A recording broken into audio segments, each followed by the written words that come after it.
So the demo track, the goal of this was to expose researchers and practitioners to the tools and frameworks that are being developed as a part of the SysML community. This was the first year that the demo track was introduced. The proposals were not archival. And there were 32 submissions that we got, and out of them, 15 submissions were accepted for presentation. There's a healthy mix of demos from both academic institutions and from industrial labs.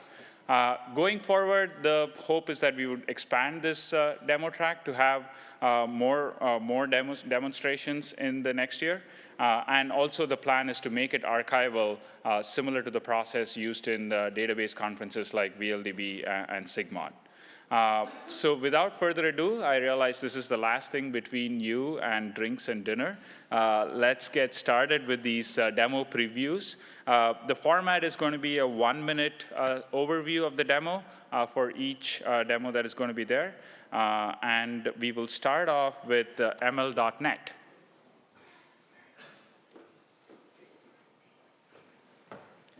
Hi, my name is Matteo, and this evening I will present a demo about ML.NET and how you can basically implement intelligent application with machine learning inside. ML.NET is a C# framework that be recently open sourced by Microsoft. Although it has been recently open sourced, it's actually being used by several here within Microsoft, and have been used by several products and services. In the demo, I will particularly show how you can implement automatic labeling for GitHub issues, and I will basically run through all the process that you need to do the data preparation, to build the model, to train the model, and then how to basically use their model within the application. Thank you. A few seconds for questions.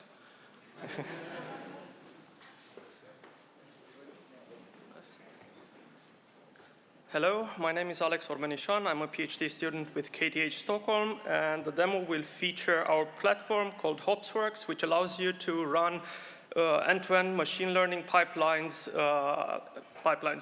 We provide you with the tools for each of these stages, from data ingestion, data prep, model training, model serving, so that you can run predictions on your trained models. At the core of our pipeline sits the feature store, which is the place for verified, validated, and well-organized data that can be shared and reused among different pipelines. This is a data management layer that is governed, can be controlled, versioned, and is searchable. You can write all the pipeline in Python, and you can write it in Jupyter notebooks. And then with the help of Airflow, you can schedule it as repeatable, long-running jobs.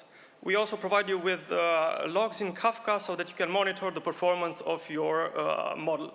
We've been running this in production in Luleå on our cluster, where our industrial partners and academic courses has been using it. You are free to come to our poster for the demo, where we'll show you this whole pipeline.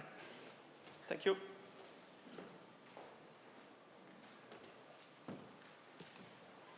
Hello, everyone. I'm Daniel from UBC, and before I go to dinner, I would like to ask you a question today. So how do you actually debug a machine learning circuit? How do you actually know there is something wrong in there?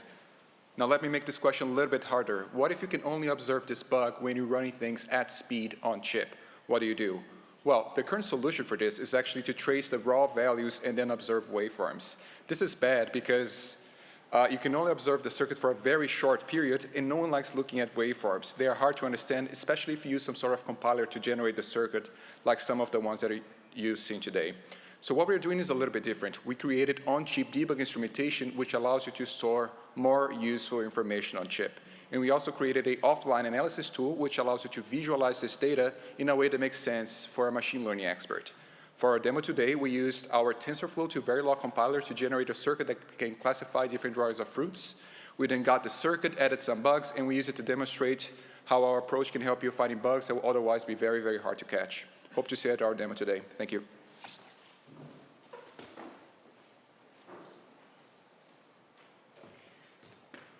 Hello, I'm Hyung-Seok Park from, I'm Hyung-Seok Park from South Korea, Naver Corporation.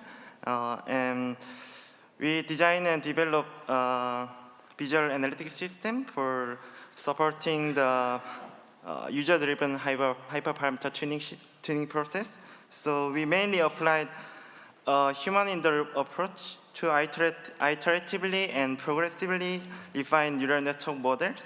And our system enables users to gain insight from the various levels of analysis within multiple coordinate view, such as hyperparameter level analysis and model level analysis and method level analysis. So based on this, we will demonstrate VisualHyperTuner with some example in our live. So stop on by and enjoy, please. Thank you.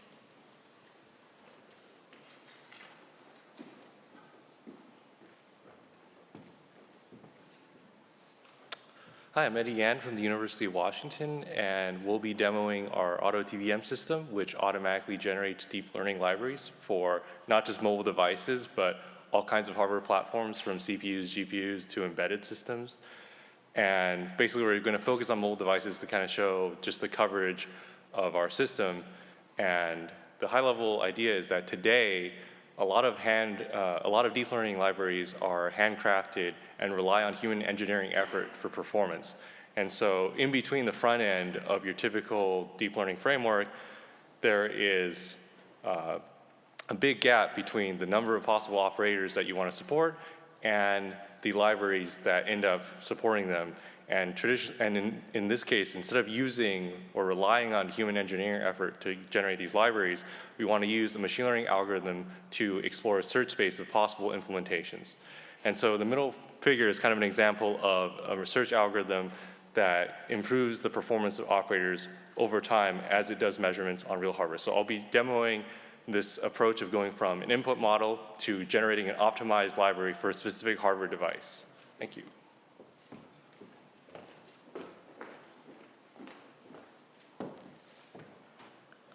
Hello, my name is Supun Nakandala. I'm a PhD student at UC San Diego. And this demonstration will be about CNN explainability. So CNNs are now widely used in many image analytics tasks, but one of the important aspects of using CNN technology is the explainability of the CNN predictions, especially in critical applications like in healthcare and radiology. So CNN explainability itself is an open problem. It's an active research field. But in the literature, one of the widely used approaches is the occlusion-based explainability. So in occlusion-based explainability, one would essentially occlude parts of the image and see what happens to the prediction and then get an understanding on what the model is looking into. But the problem is it is essentially very compute intensive because you have to perform a lot of reinference requests. So in this work, we have identified that many of these reinference requests share redundant computations, and we perform incremental and approximate inference to accelerate this workload. So in this demonstration, you will be able to use our system Krypton to interactively diagnose CNN predictions. Thank you.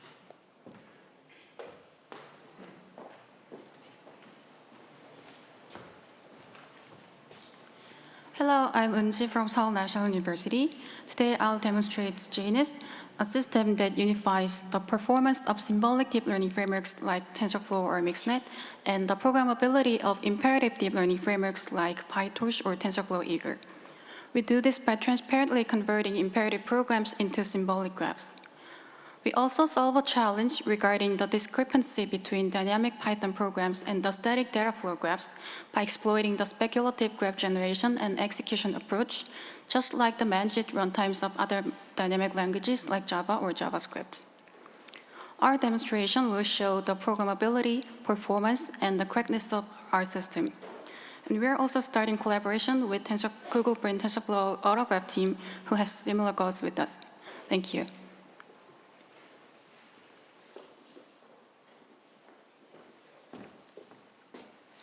Hello, everyone. I'm Daniel Kang from Stanford University. I'm co-advised by Professors Peter Bayless and Matej Zaharia. Today, I'll be demonstrating the Blazed Visual Query Engine using specialized neural networks. So as we all saw in the past session, video is a rapidly growing source of data. But the question for us is how can we actually process this? And we focus on the batch video setting.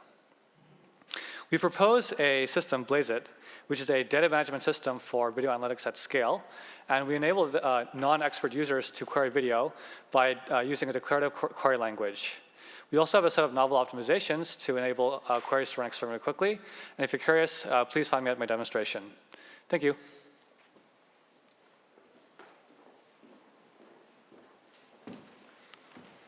Hello, I present, need to stop your video. Okay. So I present Deepling out of IBM Research AI Cambridge. And rather than isolated visualizations, this is a full visual interpretability system for understanding convolutional neural networks. This is based on 4 pillars. And one, you see that for a target class like cars, you can see, for an input class, you can see what the examples for the target classes look like, primarily to see misclassifications, as well as the confusion metrics to get a global overview of which classes are getting mixed up. In 2, we display the network topology. In 3, for each layer, we project down the activation vectors into a 2-dimensional representation, so you can see how they evolve as you step through the network. And you can also see on the right-hand side the saliency map where we see what the network pays attention to. Finally, we have a so-called what-if mode where we can modify the activation vector, backpropagate that into input space, and so see what the actual image for that would have looked like. And if you would like to see how we can explain with why and for this car gets misclassified as a dog, then please come over and see our demo. Thank you.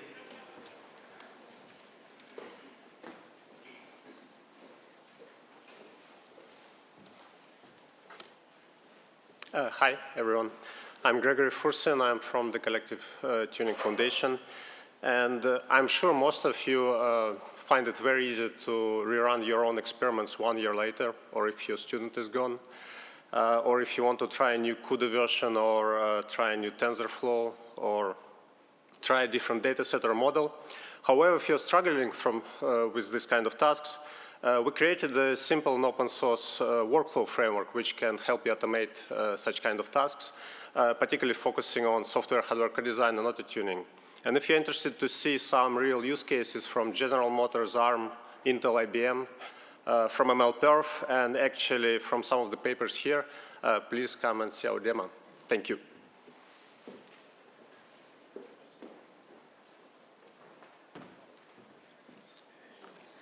Hi everyone, I'm Gennady Pichimenko, and today I'm going to present a benchmark suite and tools for deep neural networks that we built together with my students at the University of Toronto. So the major questions we try to answer in our work is how we can effectively identify the key bottlenecks, performance bottleneck in all these different models. And as you all guys know, it can be very poor models. So for example, in ResNet, it can be bottleneck by compute on a GPU, and other models can be bottleneck by the memory capacity. So how do we effectively identify what are the right bottlenecks in the particular workload? So we definitely need to have proper tools. So our benchmark suite provide those tools, and they will help you to measure the key metrics and discover interesting novel optimizations using these tools. And as an example of what we discovered with them, we built like networking profiler that led to publications here at SysML that were presented by Anand early in the morning.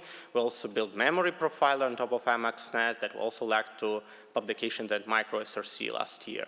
So if you're interested on how those tools work and how to can load them and use them, please come to our post demo session. Thank you.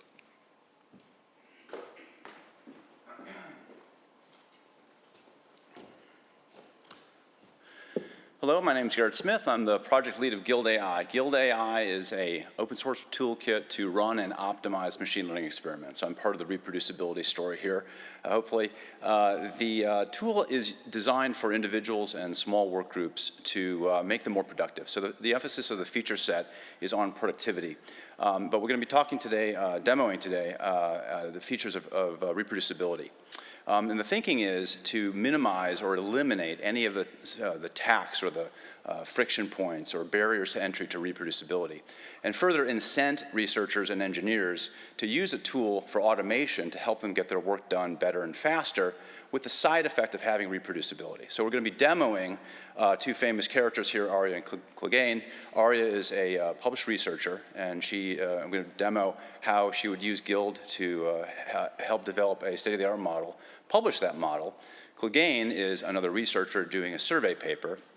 He is going to be interested in Arya's work, to obtain the trained artifacts, to rerun or recreate her experiments, do comparison, and then deepen his understanding of her work. So if you're interested in reproducibility and productivity features, come by and check out Guild AI. Thanks.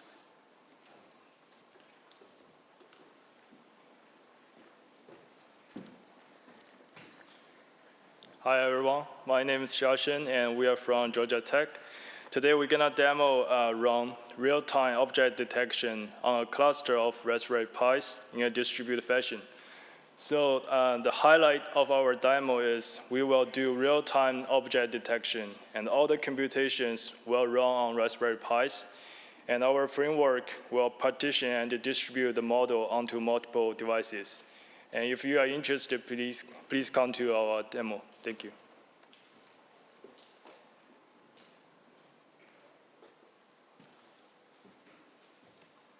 Good evening. I'm Corey. I'm a software engineer at Databricks, and today I'll be demoing MLflow, an open source platform for the complete machine learning lifecycle. MLflow is built to address three main challenges in data science and model development.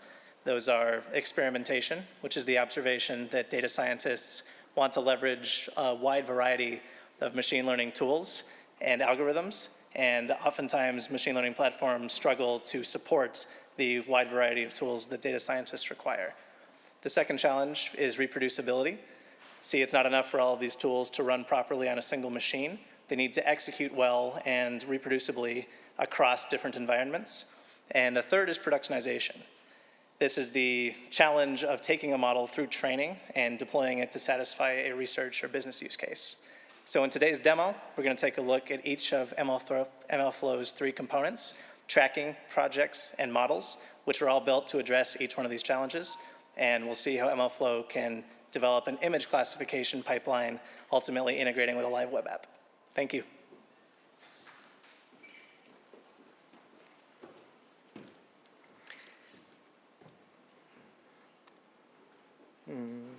There we go. Hi, I'm Rob Earhart from Intel AI. At Intel, we really are interested in integrating with all the different frameworks. We are framework agnostic. We also want to integrate with a whole bunch of different types of hardware, including hardware that's not necessarily our own, right? So to do that, we've built a library, ngraph, that takes at its front end all these different frameworks, and then for its back end, it's got all these different hardware, kernel library type things.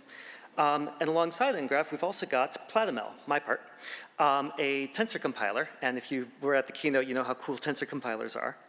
And we'll be demoing this, running some style transfers on a commodity MacBook Pro. Thanks.